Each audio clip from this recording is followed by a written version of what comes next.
분쟁이 일어나는 것을 싫어해 자리를 피하거나 자기 잘못이 아님에도 사과를 하는 사람들이 있습니다. 하지만 이런 이들도 한순간 화가 나 그 감정을 주체하지 못하는 경우가 있죠. 일본 미야자키에 사는 야키히로라는 남성이 그러했습니다. 매일 아내와 장모에게 무시당했지만 항상 자기 잘못이라며 자리를 피했던 그는 참아왔던 감정이 쌓이고 쌓이다 결국 넘쳐흐르며 3명을 살해하는 나쁜 사람이 되었죠.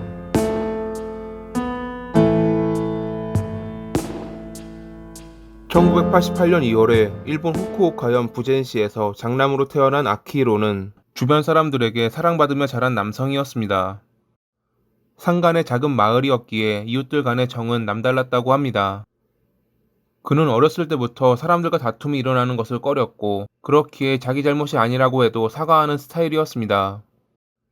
많은 아이들이 겪는 사춘기 또한 없어 가족들은 물론 이웃들에게도 온순한 사람으로 여겨졌죠. 물론 그 역시 사람이었기에 화가 날 때도 있었지만 매번 참으려 했고, 참을 수 없을 때는 홀로 공터로가 막대기로 돌을 내려치는 것으로 풀고는 했습니다. 초등학교 때부터 검도를 배웠던 그는 고등학교를 졸업한 뒤 항공자위대에 입대했습니다. 물론 거기서 역시 분쟁이 일어나는 것을 싫어해 언쟁이 생기면 자리를 피하거나 사과를 하는 것을 선택했죠.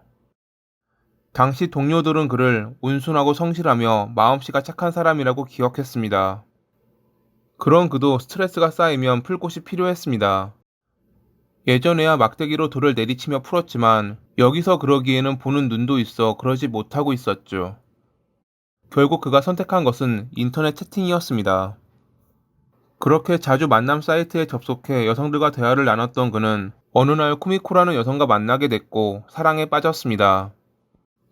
그녀 역시 그에게 관심이 있었기에 어느덧 둘은 연인 관계로 발전했는데, 그러던 중 쿠미코가 임신하며 둘은 속도 위반 결혼을 하게 됩니다.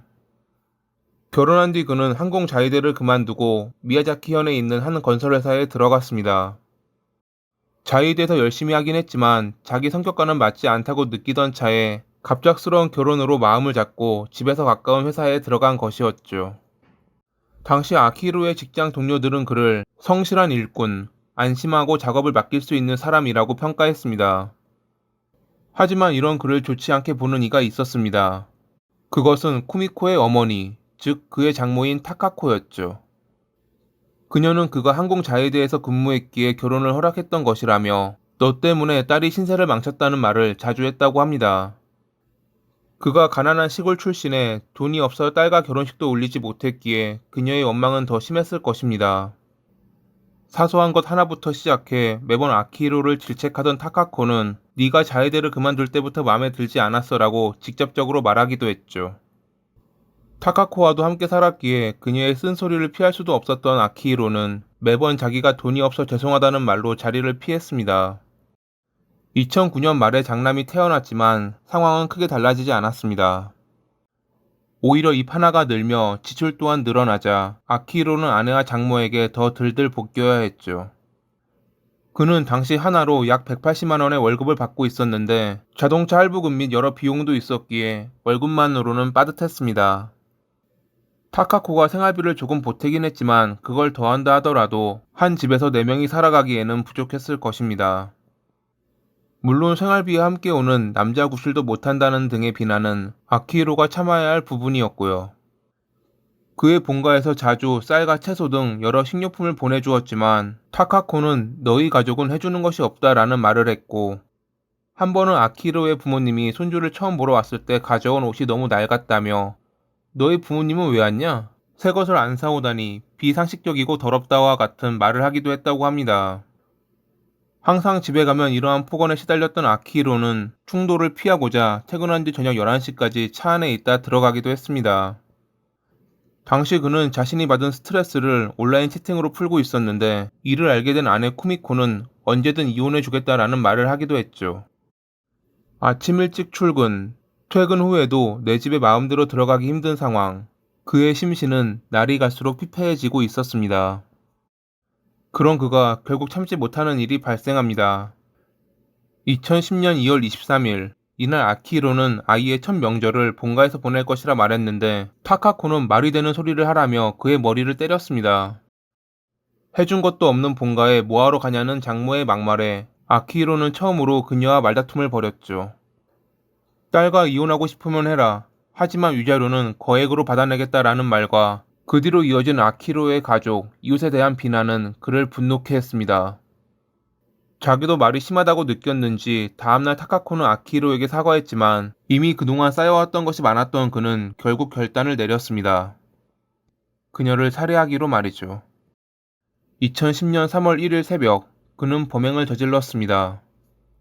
범행 대상에는 장모뿐만 아니라 아내와 장남도 포함돼 있었는데 후에 왜 3명을 살해했냐는 질문에 그는 장모와 아내는 한통속이고 엄마가 없는 아들은 생각할 수 없다라는 답을 했다고 합니다. 범행을 저지른 뒤 평소처럼 출근했던 그는 퇴근한 뒤 파친코를 하며 시간을 보내다 저녁 늦게 귀가했고 그때까지도 그대로 방치되어 있는 시신을 보자 그제야 다가온 현실에 좌절했습니다. 잠시 뒤 정신을 차린 그는 장남을 인근 장소에 유기한 뒤 집에 오니 아내와 장모가 쓰러져 있고 아이가 사라졌다라며 경찰에 신고했습니다. 현장에 출동한 경찰은 강력 사건임을 확인한 뒤 증언을 요청, 아키히로에게 혹시 짐작 가는 것이 있는지 여러 질문을 했는데 앞뒤가 안 맞는 대답만 하고 계속 불안한 태도를 보이자 의심하며 신문했고 결국 그는 얼마 안 가 자신의 범행을 자백했습니다. 재판에서 검찰 측은 장모의 비난이나 육아의 부담으로부터 자유로워지고 싶었던 그가 저지른 범행으로 사전에 흉기를 준비하는 계획성, 피해자를 수차례 공격한 잔인함, 유기를 통해 증거인멸 및 수사의 혼선을 주려는 태도를 지적하며 사형을 구형했습니다. 변호 측은 그가 밝고 성실하지만 평소 장모에게 언어폭력을 받아왔고 신체적, 정신적으로 내몰린 그가 저지른 범행이라며 선처를 호소했습니다. 이혼도 생각했지만 장모가 고액의 위자료를 청구해 다른 방법이 없었다는 말도 덧붙였죠. 그가 정신적으로 쫓기던 것을 증명하기 위해 전문가를 통해 감정을 받기도 했지만 2010년 12월 7일에 미야자키 지방법원은 사형을 선고했습니다. 극히 자기중심적이고 인명을 경시한 범행에 죄 없는 장남까지 범행 대상으로 삼았던 것을 지적하면서 말이죠. 변호 측은 판결에 불복하며 항소 및 상고했지만 2014년 10월 16일에 최고재판소는 아키히로의 사형을 확정했습니다. 장모에게 벗어나고 싶었다. 항상 나쁜 일만 있던 것은 아니었고 아직도 넷이 웃었던 나를 기억한다라며 잘못을 반성한다고 말했던 아키히로. 여러 선택지 중 최악의 선택지를 골랐던 그가 진심으로 죄를 뉘우치고 죄값을 받길 바라며 이만 마칩니다. 오늘도 시청해주셔서 감사합니다.